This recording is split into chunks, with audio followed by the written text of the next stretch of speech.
elections coming up in Karnataka. So I'm joining you live from our Bengaluru studios, and we'll get you everything you need to know of the political pitch that has been set today, specifically in reference to the BJP Manifesto being announced today. So that, of course, makes it a very clear fight of what the BJP is promising as far as their Sankalpa Patra is concerned versus what the Congress guarantees have been in public announced so far. So remember, the BJP has made a lot of promises, 16 prominent promises. Some of the highlights are the UCC implementation, Uniform Civil Code in the state of Karnataka. This is something more and more BJP-led states are doing individually, even if there's no talk on the national level. There's also the mention of completing the NRC, the National Register of Citizens, to ensure that there can be quick deportation of illegal migrants into the state. Apart from that, in a way, one can see that they've tried to match some of the promises that have been made by the Congress party already. So there's talk of 3 cylinders per year free to BPL families. There's talk of ration kits for BPL families, even half a litre of Nandini milk to every BPL family every day. How far will this take the Bommai government or the BJP in the state of Karnataka is the big question we'll ask. Whose promises have more weight and who's likely to get more votes because of that? So I will be joined with a panel. We have a special report from Nandini Milk Parlour too on what people feel about what the BJP has said. But before that, let me also take you through some of the big promises from both sides. So let's take a look. The Congress, for example, has promised every household free electricity up to 200 units. This is the model that the Congress is also adopting in state after state. The BJP, on the other hand, has promised an EV city near Bengaluru supporting 1,000 startups. Congress has promised free 10 kilograms of rice for below poverty line families. On the other hand, the BJP has promised for BPL families 5 kg rice, 5 kg millets and half a litre of Nandini milk every day, as I said. The Grand Old Party has also promised 3,000 rupees per month for unemployed graduates for a certain period of time. On the other hand, the BJP has promised 10 lakh housing sites for the homeless. Congress has promised 2,000 per month to the woman head of the family. Again, a theme that is recurring in many of the Congress manifestos now. The BJP has instead promised to provide a matching deposit of up to 10,000 rupees on 5-year fixed deposits for women. The Congress has also promised unemployed diploma holders 1,500 rupees per month. Meanwhile, the BJP has promised holistic upgradation of government schools. So there is a clear difference emerging. Of course, BJP is a very vocal critic of freebie politics, so they can't be seen as given freebies like cash dolouts. But they have, of course, tried to match some of those promises by the Congress in other ways to appeal to similar voter segments. We'll talk to our guests about exactly where does each party stand. So whose promises will get more votes? That's our big debate coming up. As I promised, Nandini Milk is back on the front burner now of Karnataka politics ahead of the Assembly Elections. So there's a report from a Nandini Milk Parlour in Bengaluru too. Take a look.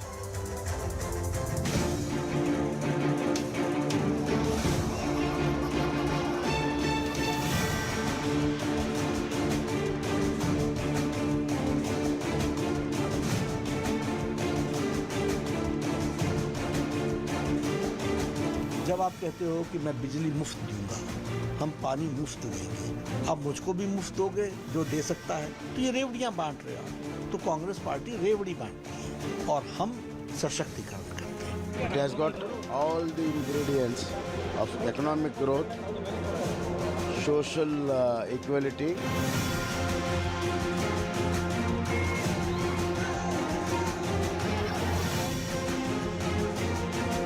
ನಮ್ಮದು ಪ್ರಣಾಳಿಕೆ ಬಿಡುಗಡೆ ಮಾಡ್ತಾ ಇದ್ದೀವಿ ನಾಳೆ.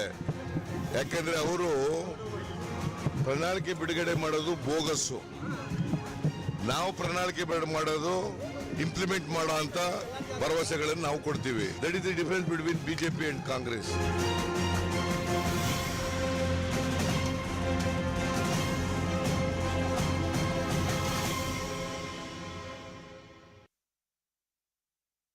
On the burning heat of the election stove in Karnataka, Nandini milk has been brought back onto the front burner and it's almost reaching boiling point.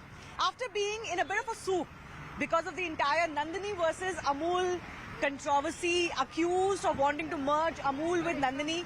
The BJP in Karnataka today, as part of its manifesto, has announced free Nandini milk for BPL families. Is that to tide over that controversy?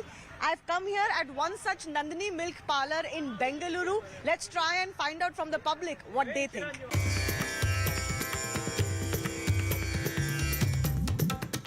BJP ने आज announce किया है कि वो सरकार बनाएंगे तो आधा किलो नंदिनी मिल्क सब गरीब परिवारों को देंगे. आप क्या सोचते हैं इस प्रॉमिस के बारे में? आधा लीटर दूध में क्या भी नहीं आता है. क्या क्यों कहता हो? पेट्रोल महंगा है, गैस सिलेंडर महंगा है, सब महंगा है. आधा लीटर दूध में क्या भी नहीं आता. हमें चाहिए एम्प्लॉयमेंट. लास्ट 5 years से बीजेपी एक ही एम्प्लॉयमेंट नहीं हुई है. जो बीजेपी ने प्रॉमिस किया है आधा लीटर दूध देने के लिए गरीब परिवारों को, वो अच्छी बात है या सही है या कैसा लग रहा है? वो अच्छी बात सही बात हमको मालूम नहीं होता, इतना पॉलिटिक्स मालूम नहीं है. लेकिन सभी का दूध फ्री होता है तो ठीक है. वो सर बोल दीजिए वो पेट्रोल ज्यादा है, गैस ज्यादा है, वही main. Actually petrol and this petroleum product what are all the people are using regularly, that price should reduce. अभी बीजेपी ने मैनिफेस्टो निकाला है आधा लीटर नंदिनी मिल्क गरीब परिवारों को देंगे. अच्छी बात है, सही बात है, क्या है, कैसा लग रहा है? वो देते वक्त पता चलेगा. अभी तो इश्यू करते हैं लोग, पता नहीं कब देते हैं क्या नहीं देते. वो बोलने में क्या जा रहा है उनका. सभी अब इलेक्शन है ना तो ऐसे ही बोलते हैं. देखे ना 5 साल से क्या क्या हालत हो गया. बीजेपी बोलता है जो भी कुछ भी नहीं करता, सिर्फ बोलता है. प्रैक्टिकल सुनने में अच्छा लगता है. तो ये बताइए कि नंदिनी और अमूल को लेके बड़ा झगड़ा हो गया था, आपने सुना होगा. तो आपको लगता है उससे बीजेपी को थोड़ा नुकसान होगा? वो अमूल को यहाँ लाने की बात नहीं करनी चाहिए थी? नहीं, एवरग्रीन है. नंदिनी जो है एवरग्रीन है. अब जो भी ब्रांड आ जाओ नंदिनी की बात नहीं आती. अमूल वो कुछ भी हो जाओ ये इसकी बात नहीं आएगी. That is a false promise. It's a false promise. Why do you think so? No, there is scarcity of milk in the Karnataka itself. There's no plenty of milk, because how can they give the milk for free for poors? Okay. So it will not help them. No, it's not. आप बताइए, आपको क्या लगता है BJP ने जो promise किया है नंदिनी मिल्क फ्री करने को गरीब परिवारों को? गरीब परिवार को आधा लीटर दिया तो बहुत अच्छा, खुश खबर. वैसे आप मानते हैं कि नंदिनी मिल्क बेस्ट है यहाँ पे? हाँ, हम सबका नंदी बेस्ट है. बट अमूल के आगे नंदिनी नहीं चलेगा, अमूल नहीं चलेगा. इधर नंदिनी बेस्ट है हमको. उसके लिए अमूल का बारे में खुश है, मगर नंदिनी हमको बेस्ट. अच्छा, तो अमूल मिल्क मिलता है जहाँ मिलता है. You can get 1 liter of Nandini milk for 40 rupees. So half a liter means 20 rupees worth of free milk every day for poor families. That translates to a subsidy of 600 rupees per month. Will that be a game changer for the BJP that was caught in a little bit of an embarrassing soup? As far as the Nandini versus Amul fight is concerned, we'll have to wait and see. But certainly, it seems like they've tried to tide over that controversy. The Congress still continues to attack them, and it looks like that will continue till voting is done on May 10. With camera person Mana Das in Bengaluru, Shivani Gupta, CNN News 18.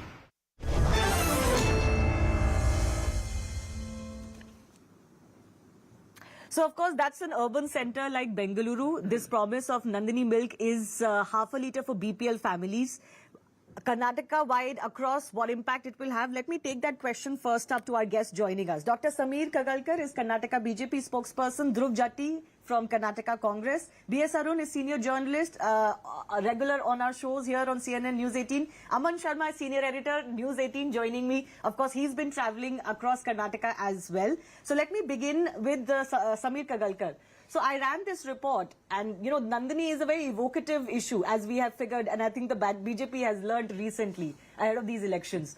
So is this an attempt to, you know, assuage those tempers that the BJP seems to have flared with that Amul versus Nandini controversy?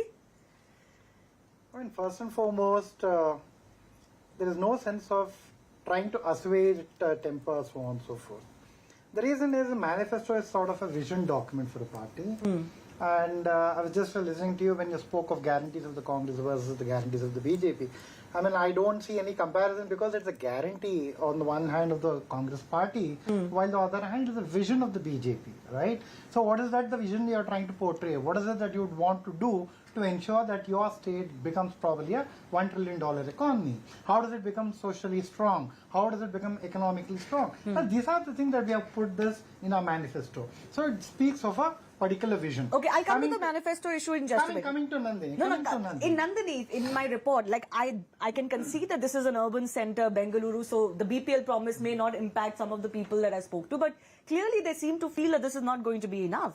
It's an absolute sample bias. You have spoken to people. If you talk to me and say, Samir will this enthusiast, I'll say no. Anyway, I get my milk every day, more than what probably I should be consuming. So the question is, you talk to the right set of people. As I said, the vision document, we speak of paushtikate, the kind of a nutrition that we would want the people to have. That's where millets come into play. That's where Nandini milk comes into play. Of course, it's Nandini, our own brand, our own state, and there's absolutely a win-win for all of us. B.S. Arun, what do you think? Is this a promise that is meant to bring back some of the lost ground because of the Amul controversy? I think so. This also shows that BJP has been clearly rattled by the issue that Congress has taken up over the last few weeks. And they tried their best to ensure that they come out of this, but I think BJP has not achieved that. I think this could be one reason why BJP has taken this up, although I welcome this because this would help people in the rural areas. Okay. But then this is an answer perhaps to the Congress for taking up the issue initially. And one more thing we should see, there are a huge number of milk producers in the old Mysore region, and that's where the BJP is focusing on in this election. And that's also the stronghold of JDS, to some extent Congress also. So I think this is an attempt to catch that region also. To boost the demand from that region. Yeah. All right, let me go across to Dhruv Jatti as well. You've criticized this as a manifesto, Jairam Ramesh of the Congress party. Why is that? I mean, what is it about this Sankalpa Patra which is screaming manifesto? They've made promises to all classes. So what is the criticism here? Firstly, just before I get to your question, in response to the BJP spokesperson, a manifesto is something that's taken very seriously by the people, right? It's something that the people look up to, that a political party puts forth. You cannot say it's a vision document that may or may not be implemented. That's vague and ambiguous. And coming to your point, that's simply because the campaign on the whole has been drowning for the Bharatiya Janata Party, whether it was Nadda and Haveri saying people of Karnataka are devoid of the blessings of Narendra Modi if they don't vote for BJP, or whether it was Shah who went on to say and threaten the people of Karnataka in his campaign. And lastly, Mr. Modi, who came out and spoke about, how there's a long list of 91 lies. When they spend on such huge campaigns put together, the Prime Minister should have instead come and spoken about 91 promises that they had fulfilled in 2018. But they've done that today, right? What's the issue with the Sankalpa Patra? Let's do a focused conversation about what is your criticism? What is it, the promises that you don't like or you would have liked to see a different promise? See, our first basic criticism is based on what happened in 2018. They put across about 600 promises, out of which they fulfilled only 10%. 10%. 55, you said, the Congress party said. 55 out of those 600, right? 10%. That's it. That's tiny for a government that claims to be a double engine, which is sitting in the center and in the state. Dr. Samir, respond to that. Double engine is all you hear when you go to a BJP campaign. Absolutely, yes. Double engine, undoubtedly, yes, it is. Undoubtedly, yes, we are. Now, when it comes to the question of saying you have done X%, I mean, where does Siddaramaiah get the figures, or probably Mr. Jatti gets his figures from, that's up to them. The point is very clear. You as a government have a vision and run a government that ensures that the day-to-day issues and the medium-term, long-term issues are taken care of. 2018, nowhere foresaw 2020. Nowhere foresaw what kind of a COVID the world is going to sort of go through. And the kind of an action that the government, ensuring that we got vaccines on our own, we produced it in India, we ensured that we administered it without a single issue, is something to be very, very proud of as a country. As a country? And that's exactly but the that's point. not the Karnataka government's sole that's achievement, exactly the right? point. No, it is a big achievement, undoubtedly, yes. And you need to sort of evaluate a government. You you should. You must evaluate a government based on the kind of situation that you are facing, based on the kind of stimulus that's come to your way, the challenges that you have faced, and therefore you have come. Okay, but let me ask you a perform. straight question. Let's not go to the double engine question. Surely any state government benefits if they have the same party in the center. So let's not debate that. Counter example later on. Please go ahead. But please tell me, the criticism that's coming is that you've not fulfilled what you promised in the past. So why should the public believe you now? It's very easy to make promises in against your promises. What the Congress is doing is giving a guarantee. That's his central point. It's a play of words. It's a very excellent play of words. Probably a very good strategist who understands English, who's also probably studied at Cambridge and the Harvards of the world. Maybe they do very good English. So if you say that by saying guarantee, you're going to sort of necessarily deliver, I take it with a pinch of salt or probably a bucket of salt. Okay. The point is very clear. The last 70 years, you have seen year after year, election after election, saying that Garibi Hatao in various dialects. Right from an Amethi dialect to an Italian dialect, you have said Garibi Hatao. Where has it gone? It took a tea wala, a chai wala, who understood poverty to come and say, we're going to do it in a time-bound manner. In a time-bound manner, I repeat. I'm talking to you because I, as a part of Anand Kumarji's team, was privy to the fact that we were given deadlines and saying you need to deliver. For instance, the first deadline that came was 100% neem coating of urea, 6 months flat. Piyush Goyalji came. He was given 1,000 days to ensure 18,000 villages are electrified.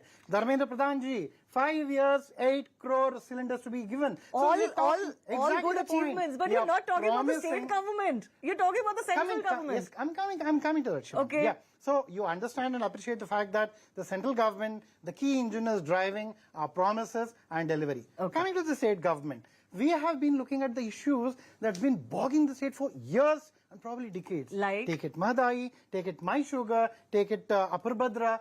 These are the things that no Congress government, I mean, I specifically come to reservation a bit late. These are the things that were lagging for decades and you people didn't want to do it. And if anything, the Congress prefers that the issues linger and fester. Okay. We are here to sort of close them. Okay, That's what we have done. Fair point. In governance, Aman, intent and, the way you deliver, your delivery track record, even if it's the Prime Minister at the center, all of that matters. Who do you have more faith that they will deliver rather than the strength of your promises alone? Well, Shivani, if you go to the Congress office or, if you go to any village in Karnataka, you see this poster of these 4 guarantees of the Congress. Okay, they say that it's a guarantee card that Congress has distributed in the last 2 months to, thousands of villages. The figure I was told today by a Congress leader is nearly 2 crore people. It has joint signatures of Mr. Siddaramaiah and Mr. Shivkumar saying that we will give you these 4 guarantees if we come to power, and they've been doing it for the last 2 months. Today, what has happened is the BJP has come out with its own manifesto promising free cylinders, promising the half a litre of Nandini milk. Many in Karnataka see the BJP's manifesto as a sort of a counter to those freebies promise of the Congress by the BJP. Now, but what is important is that though the Congress has been on this for the last 2 months, the BJP is doing this in its final lap. And now the Prime Minister's campaign is coming in the final lap, and that actually makes a lot of difference because when the Prime Minister steps into the campaign, there is a bit of a swing in the state, and PM has been attacking the freebie model. And more importantly, I think the PM has been attacking the Congress gives 4 guarantees. The PM is saying that Congress has not been able to fulfill the guarantees it promised in earlier elections, be it in Chhattisgarh, be it in Rajasthan, or be it recently in Himachal, where also Congress promised 1,500 rupees per month to every woman, but it is not rolled out fully. So the PM is also questioning the credibility of the Congress guarantees. So I think the voter is essentially divided between the 2 camps that whom to believe. But I think the Congress promise, because Congress has been, I would actually concede that if you travel in Karnataka, I would say that Congress has been able to take its guarantees to the ground, to every village, to distribute these guarantee cards. And the BJP in its last lap is now obviously banking on Prime Minister Narendra Modi to go all out and, convince the people that BJP's guarantees are, and BJP doesn't call it a freebie, but BJP says it's for welfareism. And it is for the people who need it. They claim they tread the very fine line of social welfareism versus freebie. And one of those examples is giving cash to, for example, women, right? Or just free rides which are catered to one gender. The Aam Aadmi Party example in Punjab also comes to mind. They have also been alleged of not being able to fulfill that promise that they made for women. The model actually began from the AAP success in Delhi. I think the Congress took a leaf out of how Mr. Kejriwal was able to sell that free electricity promise, and Congress picked it up from there and tasted success in Himachal. So, Congress is now going full on because it feels Himachal model has succeeded. And when Priyanka Gandhi goes on the stage and promises that we'll give rupees 2,000 to every woman, there's a certain sort of credibility to it. So that is, I think, what the Congress is banking on. But I would say the BJP's manifesto is pretty strong. And it all now depends how the BJP is able to take it to the masses in the last 1 week of the elections. Yeah. Let me also now come to some of the more contentious issues that have been mentioned as far as the BJP Sankalpa Patra is concerned. And that is, of course, UCC promise and there is the NRC promise, right? So these two, the UCC seems like it's this wand you come up with before every election. Absolutely It's a promise not. that it's become a staple promise before every state election. Absolutely not. If you were to look at it, the BJP has a history, right from Article 370 in our manifesto, earlier manifestos, right from Article 370, right from the Ram Mandir, right from rooting out the leftist extremism. We have had a very, very consistent and focused approach in terms of what we need to be doing in the immediate term, mid-term and the long term. And we are consistent. We might probably do it now. We may not be able to in a position to do it because we don't have a government of our own. I'm talking of the 96 and 98s at the BJP government level. But the fact is, we ensure that we are focused on what we would want to deliver.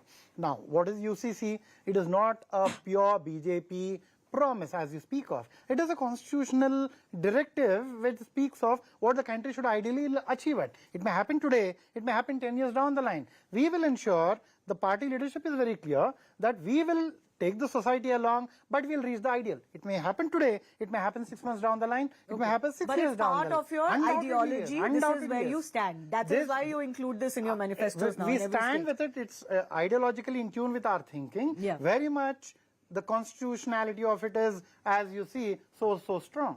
Yeah, but what I meant was, of course, we know that the BJP largely believes in the UCC and it is part of your, larger vision for the country. But now it has become a trend that BJP ruled states, or during elections, BJP is starting to promise this at the state level. We no longer talk about this at the national level. That's what I was saying, the trend. Yes, you wanted to come in, Jyoti. No, so just to come in and pitch into what Sir had said earlier. So you see the Congress from day one has been campaigning on issues and on guarantees from day one, that is. You have the Bharatiya Janata Party just a couple of days before come out and put a lollipop in terms of a manifesto, and a manifesto which has something like UCC and different things. And even if you see, one of the only promising things over there is something that was implemented by the Congress before, which was about providing ration in forms of the Indira canteen in their own version. So that's what's happened with the Bharatiya Janata Party's manifesto. The people of Karnataka are fighting this election purely on local issues. It's a local election. Even though how much ever you bring Modi to Karnataka, it's not going to have much of an impact. You've seen it in this election in the last few days. And since they're on the back foot on the whole, it's aware that the people of Karnataka are going to be voting for the Congress. Okay. B.S. Arun, these emotive issues, are they a factor in elections? For example, I did travel a little bit to coastal Karnataka. There, some of the political issues are a little bit different. But I feel like, even issues of halal, hijab, they're not really part of the discourse that much. There are some larger issues, which are the Sangh Parivar Hindutva issues, which people feel associated with. But some of those very, very pinpointed issues, communal issues, are not so much at the top of the minds of the public. But an emotive issue like UCC or NRC, do you think that will work for the BJP? I don't think it will create any wave or, it will whip up passions, because BJP itself, has not taken up any emotive issue in the last about 6 months. It might matter in a few districts like the coastal region, which is BJP's so-called laboratory, and maybe in some districts like, say, Shumaga. Other than that, I think no other district, it will create any impact. And BJP itself, I think, very consciously is avoiding these subjects, perhaps knowing fully well that people of Karnataka don't like this type of polarization and issues such as communal issues, things like that. Yeah, you're shaking your head. Why is that? Because it's BJP in the last 6 years, 8 years, if you were to look at it, that's forcefully brought the debate of development during elections to the forefront.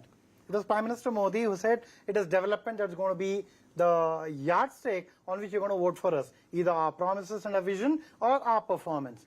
State after state, country, of course, we have had two massively big elections in 14 and 19. We have come with a vision, we have come with the performance parameters, and we have put development on the front. Fair It's enough, we, but it's we, you know, we put it. no, And can I just add though? Can I just add though? I've heard a few of your rallies on I ground. can't help but just smile when you say that BJP always looks at emotional issues. No, I'm not saying always, but I think BJP does have this formula of these emotional national identity issues, which is fair. Every other party also plays it, right? I'm not saying you're the only one, but since you are the incumbent here, we are focusing on what you are doing to come back to power.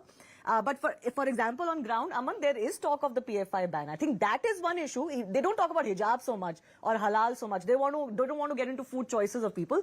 But PFI ban is definitely an issue that Amit Shah raises. Absolutely. Amit Shah has raised it. I will not be surprised if the PM also raises it in the future, because PFI ban is something that the BJP says it did to stop the appeasement politics which was going on in And Karnataka. communalization, radicalization, especially for South India. And Karnataka is a big part of that. Absolutely. So I think that is an important issue, and the BJP is correctly raising it. But I think, Shivani, the elephant in the room, which is outside all these manifestos, at the end of the day, it's a caste issue as well. The promise made by the Congress of increasing the caste reservation beyond 50%, Siddaramaiah has said 75%. Only I think Siddaramaiah, for that matter. The Congress and DK Shivkumar hasn't spoken haven't about said it it. at That's all. a fair point. But I think the reservation issues at the end of the day in Karnataka, as in any other state, really matters, and people's votes have also decided on certain parameters on the caste issue. I think that will be very important to So factor there's to look at. PFI ban issue and the Muslim reservation issue. Muslim reservation issue, the 4% Muslim reservation issue, which is now in a kind of a cold storage, the Supreme Court decides it. But obviously the BJP's move to give it 2% to Vokaligas and Lingayats,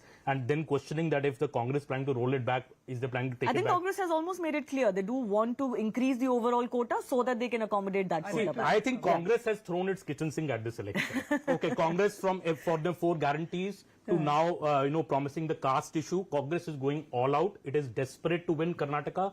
It's maybe the momentum it needs, for 2021. And UCC, I think, is more a warm-up towards what will actually happen before the 2024 general elections. Yeah. It has been done state to state because of that. Yeah, no, absolutely. It's good to see that, one from our community, I mean, Aman, our own inside reporter, is saying that Congress is throwing the kitchen sink, because in the past, Aman, curiously, the Congress has been accused of not putting in enough effort. No, this time they are full into it. They're full into it, and this is one of those states that they look very poised to, displace the BJP. Yes. I think that's what I would say, an over-ambiguous statement, because if you see, the Congress has been on the front foot ever since the Bharatiya Janata Party went on to oust Yediyurappa from power, right? And when you speak about the reservation matter, it's very simple.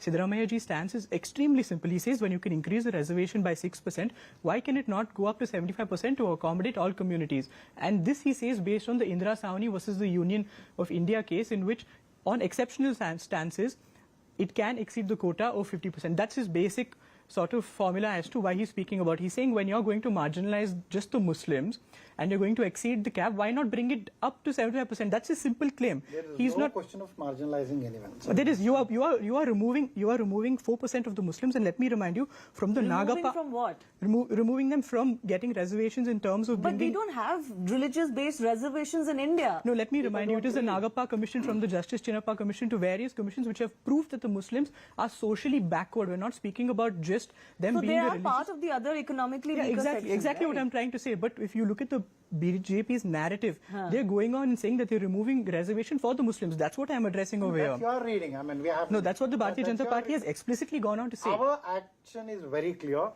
What is unconstitutional? Bringing in a religion-based reservation, we have removed it. We shall remove it. All other support in terms of economic, social and political across religions shall be given without discrimination. That we have proven time and again repeatedly. PM Kisan Yojana, Ujjwala Yojana, Ayushman Bharat Yojana, not even one single instance, I repeat, not even one single instance of discrimination based on religion. No, Where do we disagree, stand? because- Then where do we stand? No, I we disagree. are a true secular government in that sense of the term. We are ensuring the welfare of each and every community. Wrong, because they base their entire reservation sort of battle based on a 1.5-page interim report that the Supreme Court itself has questioned over. And that's being heard on the 9th of this month. And everybody knows that this is a lollipop that they try to give to 2 communities. And they know that it's unconstitutional in nature and it's just done for the election gimmick. If not so, why didn't they bring this up 5 months before? Why is that's it a brought fair up question just you during can elections? ask. But, I would like to say that I did recently debate this Muslim reservation issue. It's an issue that goes beyond Karnataka, even though this existed in Karnataka, because this is a larger issue as a country where we have to decide whether we are going to go down that path of having reservations in the name of religion, because backwardness is amongst all classes and categories, and there is provision for that. But anyways, I'll leave that debate for another day because this is a very contentious issue. I want to now focus on another issue which is dominating Karnataka discourse, and that's quote-unquote gali politics. There has been another remark that has purportedly been made against the Prime Minister that was made by Mallikarjun Kharge's son Priyanka Kharge, although the Congress has now later come out to say that actually Priyanka Kharge's comment was not for Prime Minister Narendra Modi. He was actually referring to the Gulbarga MP. Let's listen. ನಮ್ಮ ಮೂರನೇ ಪ್ರಶ್ನೆ, ಮೊನ್ನೆ ನೀವು ಗುಲ್ಬರ್ಗಾಕ್ಕೆ ಬಂದಾಗ ನೀವು ಏನು ಹೇಳಿದ್ರಿ? ಬಂಜಾರ ಸಮಾಜದವರಿಗೆ आप सब लोग डरिए मत, बंजारा का एक बेटा दिल्ली में बैठा है अंता। ऐसा नालायक बेटा तो कैसा होता भाई, घर कैसे चलेगा? I think the Congress has been struck by a bug, contagious bug, and they fear by the name of Narendra Modi, and they start abusing and abusing and abusing. So that shows their ultimate desperation and culture.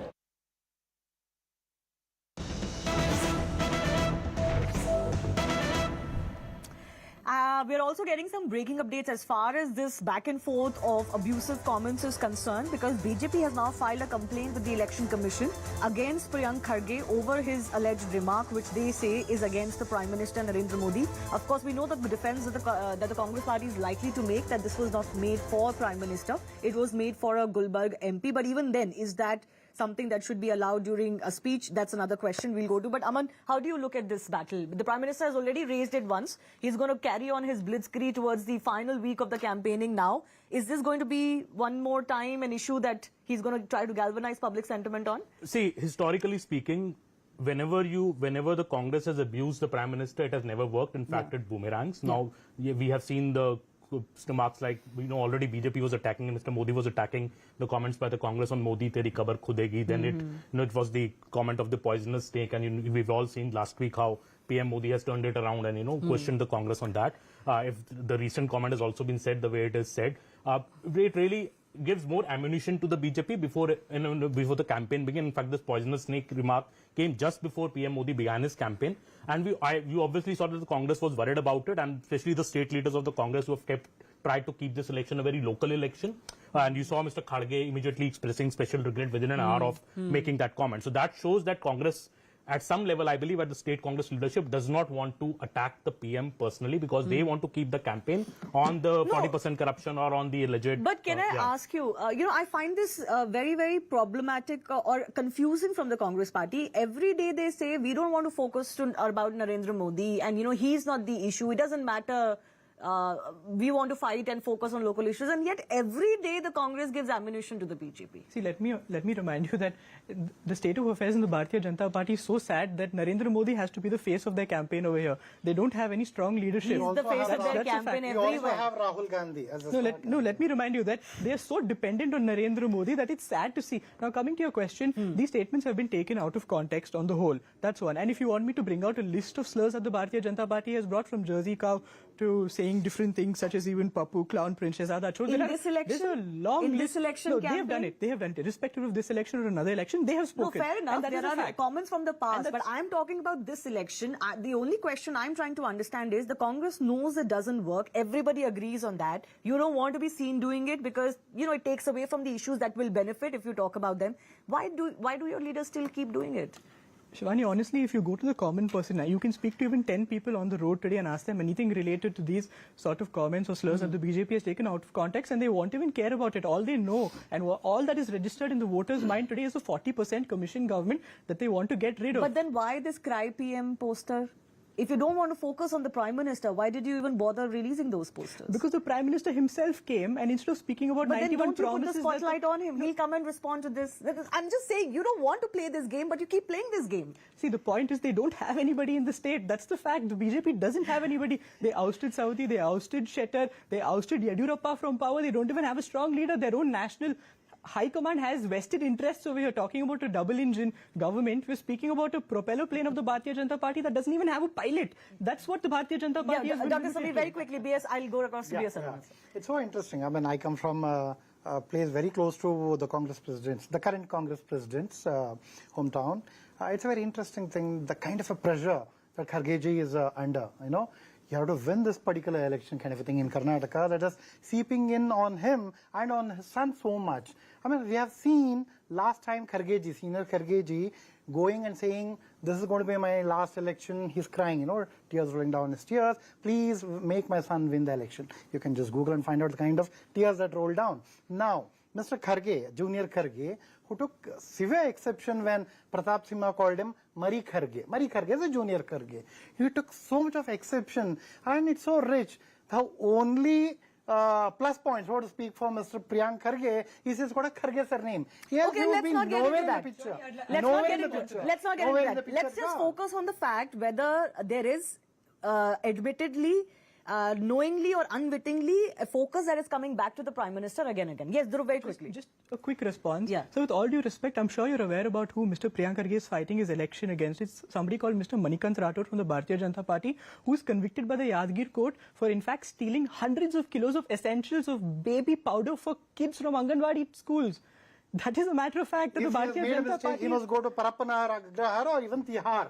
50 days in Tihar or 100 days in Tihar. No, but the question is why do you give him a ticket? So thank you for agreeing. I think he deserves to go there if he has stolen If it's to Tihar as well. Yes. You know who people have gone to Tihar, people have stayed in Tihar. And if someone is a criminal, let them go. And sadly, but is it given a ticket to such a person? But why but that is a fair question. And Why he's give a going ticket to to be- such and candidates?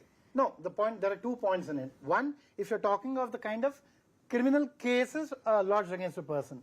If you look at 224 candidates into a number of parties, you'll have easily about 40-50% of them because there's a legal process.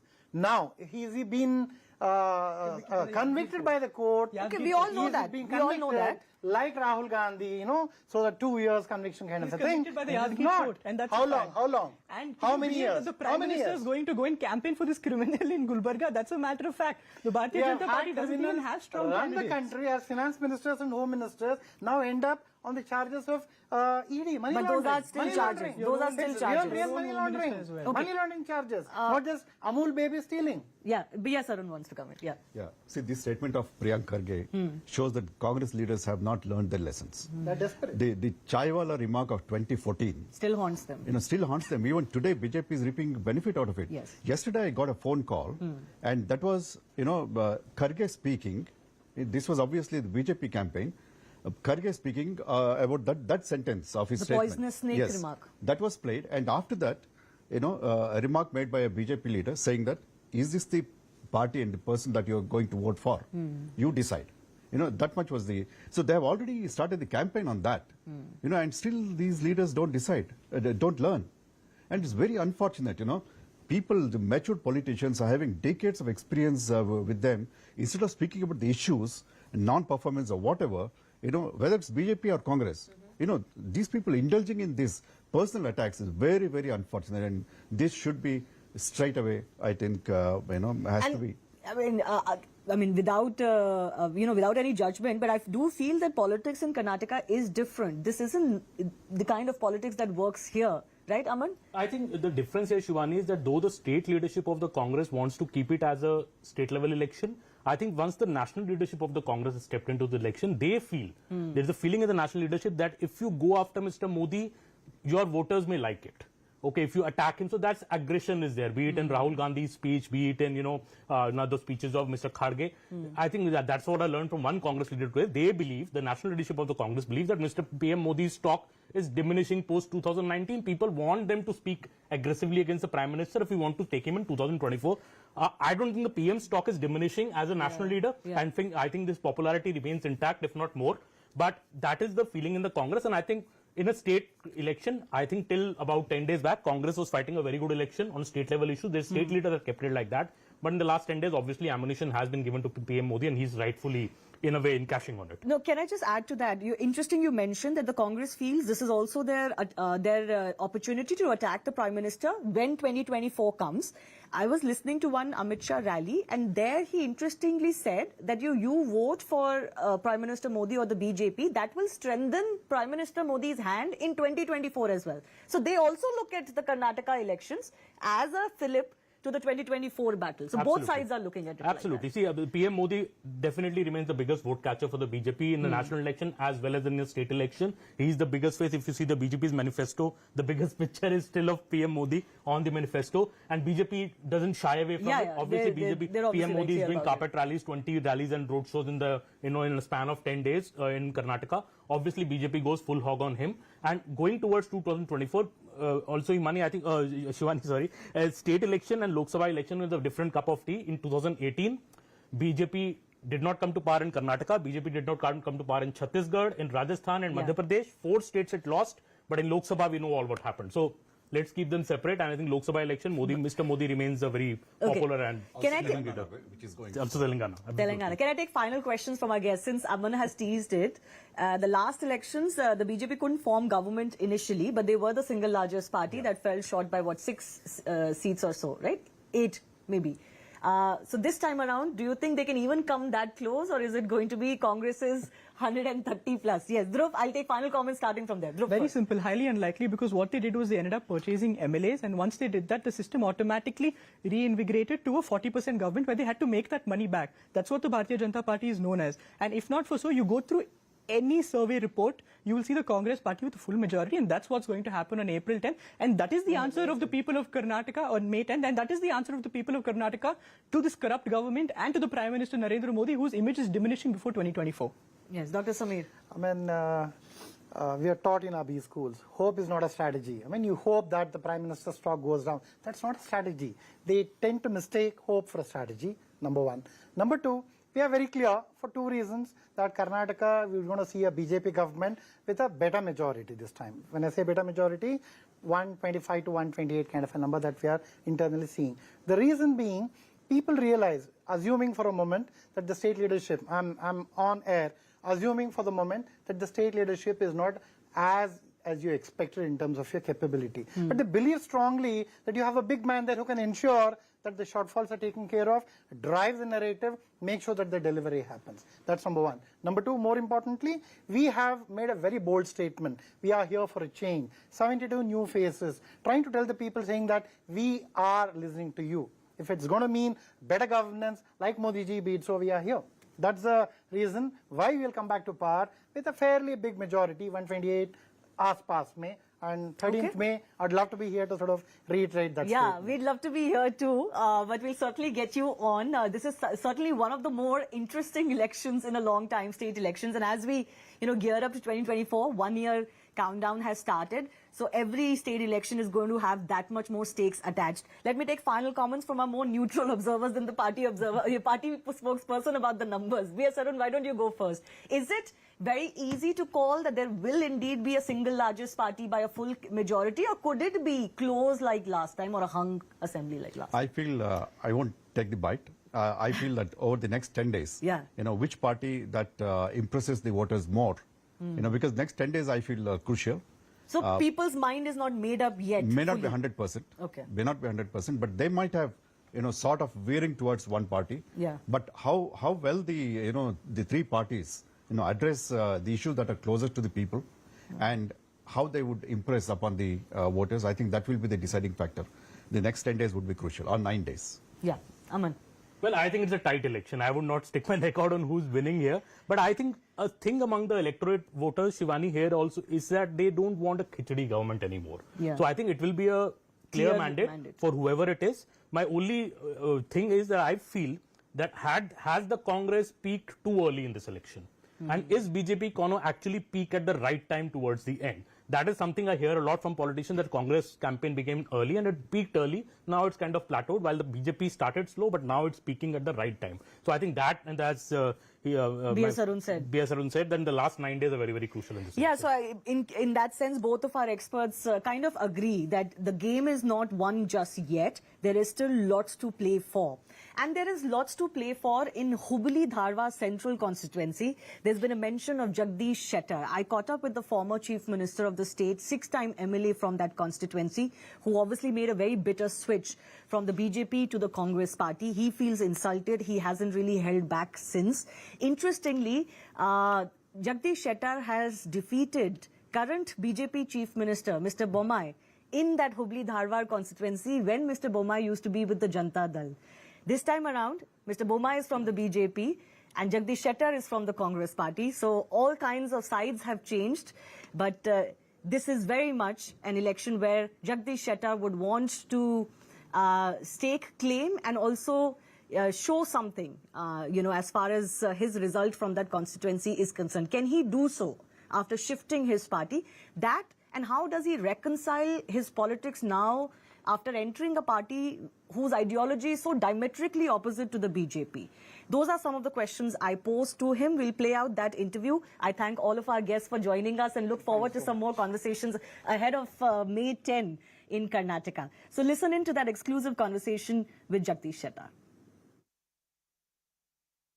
Joining me now is former Chief Minister of Karnataka and someone who's become the face of the rebellion that the BJP is facing ahead of these elections, Jagadish Shettar. Sir, thanks a lot for speaking to CNN News 18. How confident are you feeling? You've taken a very big step of quitting a party that you won with for 6 times from Hubli-Dharwar. Now you've joined what is ideologically the opposite party of the BJP. So how is it going so far?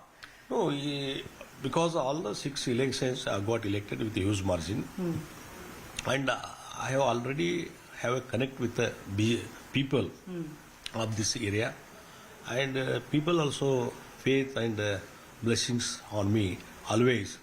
This time also, though I contested on the Congress ticket, but public, because of what injustice caused to me, because self-respect is hurted.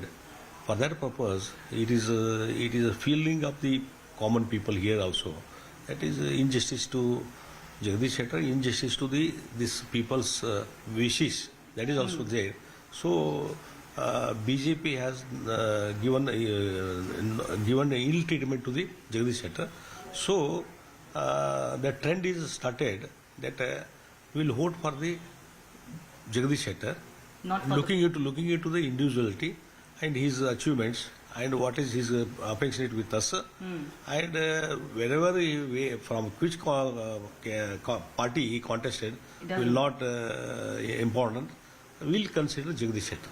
So that was going to be exactly my next question. Isn't it important in today's day and age, especially in very polarized politics, the party that you're with now is ideologically so different to the BJP that you've been part of from your career. Also, the BJP has said that this seat has traditionally been with the party. Even with current Chief Minister's father's time, the BJP used to win here. So they used to vote not for Jagadish Shettar, but also for the party, not entirely only for the individual. You're saying the individual is more important. They are not disclosing the truth of the matter. Right. I contested first time in the 1994. Yes. Before that, 3 years, being as a unit president of Hubli Rural, unit president of BJP, I organized the party. Right. I created the workers. And 3 years, I toured the entire area, colony and rural areas, villages. Then there is atmosphere of the BJP.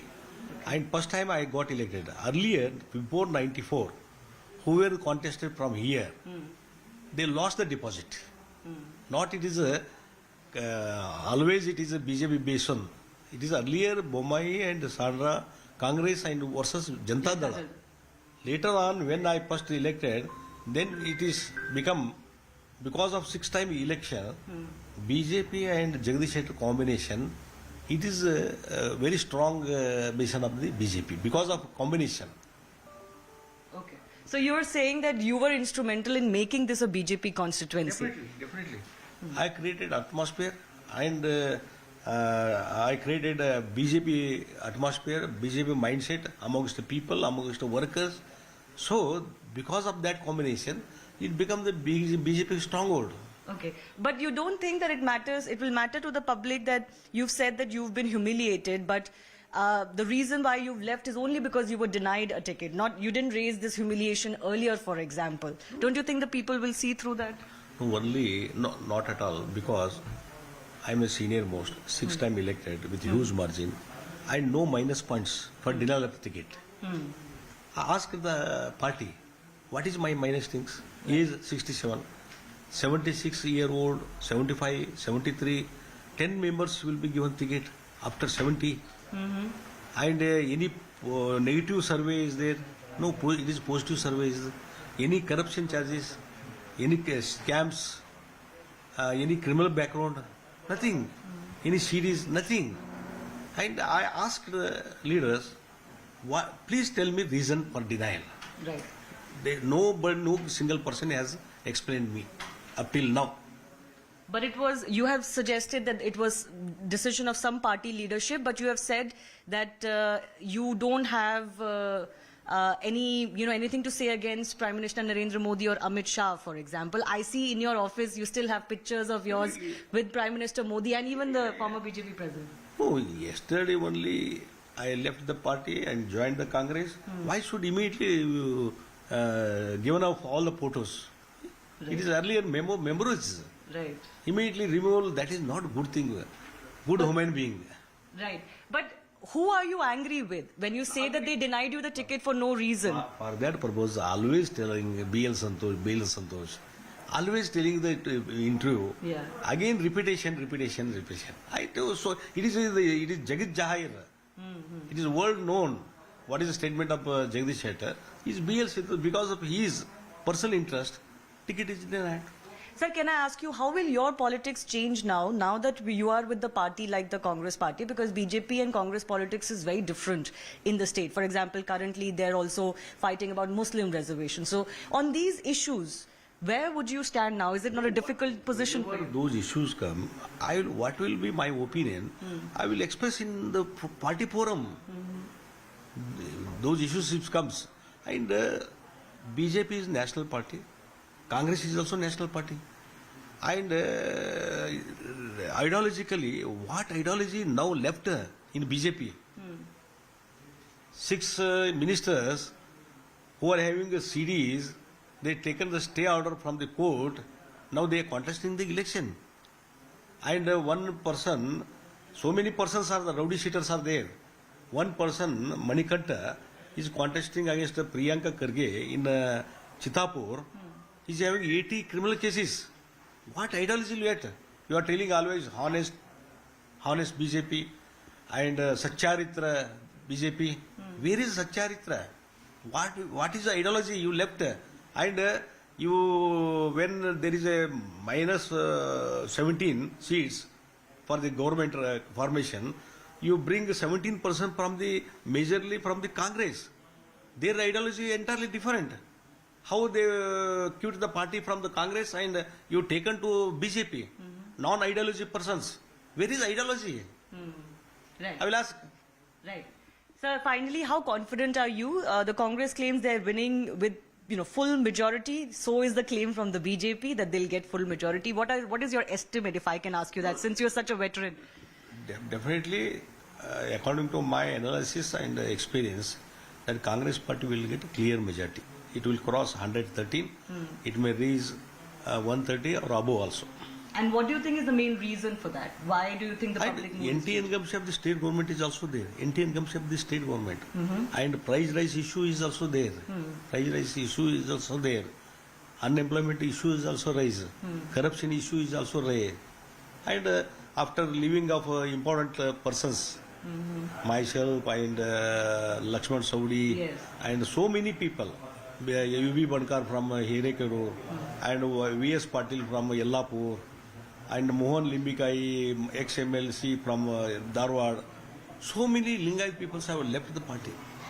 On the Lingayat issue, can I ask you, while a lot of the Lingayat leaders have left, that they have also claimed the BJP is not respecting the Lingayat leadership in the state, the BJP government has sought to increase the Lingayat reservation by scrapping the Muslim quota. I know that decision is stayed and is subject to the court judgment, but wouldn't that make the BJP government's intention clearer than a few leaders? What happens last result? Whether it is benefit gone to the concerned people? No. Only decision, cabinet decision. Nothing has happened, and it is challenged, and it is stayed. Status quo now. What will benefit? So BJP will not benefit from that decision, you're saying? When it is matter is seized in the court, how are you going to say and it is benefit to you?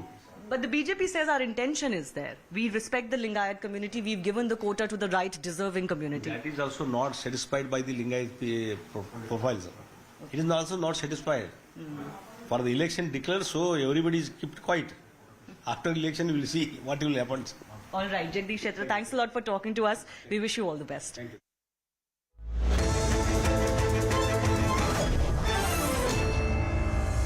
What is crucial to note is that the Tamil Nadu government has opposed an anti-conversion law. It says that the forming of an anti-conversion law in a state would actually result into persecution of minorities. The act can be misused against the minorities at any point of time. Now, a plea has been filed against forceful religious conversions. Tamil Nadu government has filed fresh affidavit over plea seeking anti-conversion laws. The Tamil Nadu government has said that anti-conversion laws prone to misuse against minorities and nothing illegal or wrong with missionaries spreading Christianity. And this is what the DMK government has written in the petition. And no forceful religious conversions in the state for past many years. This is what the Stalin government has said. So we have this breaking news that's coming in, that a plea has been filed against forceful religious conversions. CNN News 18's Ananya Bhatnagar is joining us. Ananya, can you tell us more about this plea that has been filed by the Tamil Nadu government against forceful religious conversions? Well, this is an affidavit filed by the Tamil Nadu government opposing this particular plea that's been filed by Advocate Ashwini Upadhyay seeking a CBI probe into the forceful religious conversions in the across the country and various state-based laws to be formed in order to prevent to prevent forceful and deceitful religious conversion. Now, what the Tamil Nadu government has said is very, very important, is that the anti-conversion laws are prone to be misused against the minorities, is the number one charge of the Stalin government before the topmost court of the country. Secondly, a very, very crucial point that the Tamil Nadu government has said is that there is nothing illegal or wrong with missionaries spreading Christianity. In fact, and I quote the affidavit for you, that therefore the acts of missionaries spreading Christianity by itself cannot be seen as something against law, but if their act of spreading the religion is against public order, morality and health, and to other provisions, the Part 3 of the Constitution, then it has to be viewed seriously. Now, another important thing that the Tamil Nadu government has said in its, in fact, affidavit that has been filed before the topmost court of the country is that no forceful religious conversions have taken place in the state for past many years.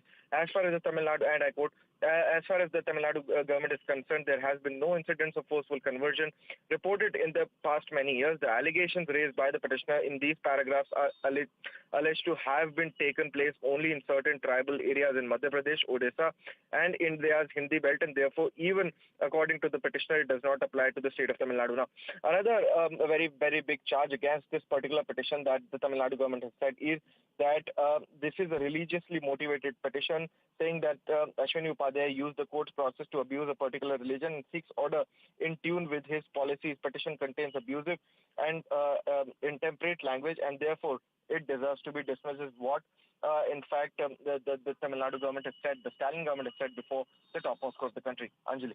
Also, Ananya, the petition also states that this is to further a particular agenda. Can you give us more context on this? Well, this affidavit that has been filed before the topmost court of the country says that, the writ petition that has been filed by Advocate Ashwini Upadhyay is against secularism and attacks a specific community. And I quote, the Tamil Nadu government says that Upadhyay's petition has attacked a specific community with intentions to divide the society through hate, fueling religious intolerance in the country and bringing disharmony in the society. The petition has been drafted with the sole intention to defame a particular faith by making shocking allegations allegations without providing any supporting data or documents is what, in fact, the Tamil Nadu government said. It also goes on to say that Upadhyay's frivolous petitions instituted in the name of public interest are often inspired by his party's agenda, that is the Bharatiya Janata Party's agenda. As he has done consistently in the past, the petitioner herein is attempting to use the device of public interest litigations to camouflage thinly veiled attempt at furthering a particular agenda.